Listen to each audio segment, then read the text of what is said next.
You're watching How Leap. Let's see how to disable the wallpaper edit mode from accidentally activating on your iPhone lock screen. When you press and hold on the lock screen, it enters an edit mode where you can change wallpapers and widgets. To prevent accidental activation, you cannot turn this gesture off entirely. However, can enable attention-aware features to help. Go to Settings, then Face ID and Passcode or Touch ID and Passcode on older models.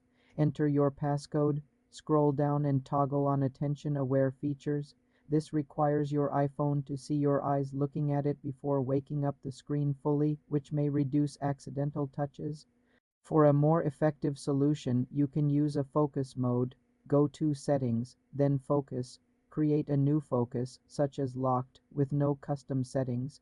You can set this focus to activate when your iPhone is locked, though this is not a default option and may require manual activation.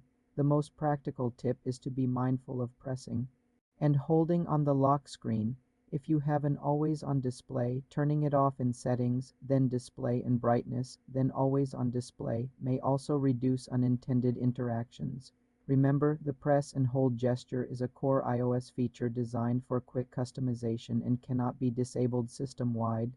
For more simple iPhone lock screen tutorials, subscribe to the channel.